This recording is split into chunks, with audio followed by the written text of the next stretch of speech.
chaussures. Voilà. Bon, vous savez tout ce qu'il y a à savoir sur les femmes. Ah mais non, j'allais oublier. Ah bah non. Ah si, en fait. Arrêtez de croire que vous êtes plus nombreuses que les hommes. 102 hommes pour 100 femmes en 2012. Et ça risque fort d'augmenter. Ah bah ça va, c'est pas comme si vous étiez 1000 de plus, hein. Mauvaise foi et intelligence, 0. C'est parti.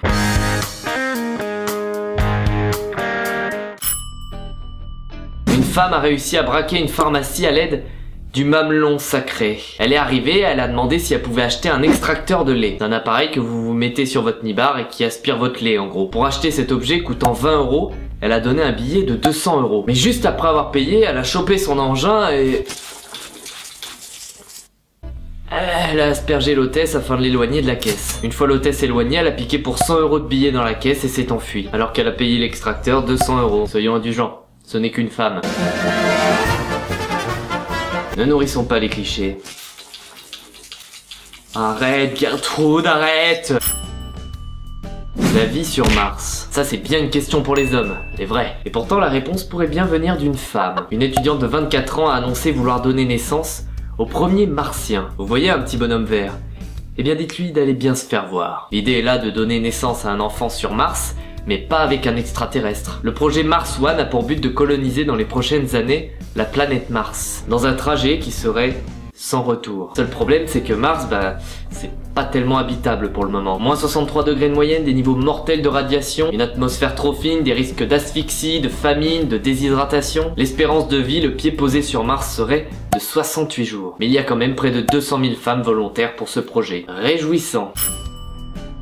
Une femme est victime depuis 2009 d'une maladie très spéciale. C'est d'ailleurs la seule au monde à en être atteinte. Des ongles poussent à la place de sa pilosité et de ses cheveux. Après un traitement aux stéroïdes pour soigner de l'asthme, elle a provoqué une réaction allergique. Beaucoup de démangeaisons, un état empirant et bientôt, des ongles apparaissent à la surface de la peau. En 5 ans, aucun médecin n'aura jamais trouvé la provenance de cette maladie. Des chercheurs ont néanmoins trouvé que chacun de ces follicules pileux produisait 12 fois plus de cellules que la normale. Elle a été accueillie dans une université pour qu'on puisse faire des tests. Et enfin, un traitement a été trouvé. Mais aujourd'hui, le traitement est bien trop cher pour Shanina qui cumule déjà près d'1 million de dollars de dettes pour ses soins. Elle a tenté de créer un fonds pour les maladies rares, mais tout ça ne paye même pas le coût de son traitement. Donc si vous souhaitez lui donner un petit coup de main, il est encore temps de le faire et le lien se trouve dans la description. La Saint-Valentin vient de se terminer et vous l'avez sûrement passé seul, comme 13 millions de personnes aujourd'hui en France. Mais tout ça ne serait peut-être pas arrivé si vous aviez créé vous-même l'homme de votre vie. L'application Invisible Boyfriend vous propose en effet de vous créer votre propre petit ami. À vous de tout personnaliser, nom, âge, personnalité, centre d'intérêt et même l'apparence physique. Et l'application va beaucoup plus loin. On vous propose d'avoir des échanges SMS, épistolaires et même vocales avec l'un des employés d'Invisible Boyfriend. Tout ça à un prix bien sûr qui est aux alentours de 25 €. Plusieurs buts. Déjà de vous sentir moins seul dans votre 9 mètres carrés d'étudiante en chaleur. Et aussi de minimiser la pression sociale. À savoir qu'aujourd'hui, être seul, c'est vraiment un fardeau. Le taux de suicide étant plus élevé quand on est seul qu'en couple ou marié. Et messieurs, si vous êtes dans la même situation, ne paniquez pas. Invisible Girlfriend existe aussi. Après, vous pouvez prendre vos testicules en main et les inviter à boire un verre. Bouh, vous avez peur, hein?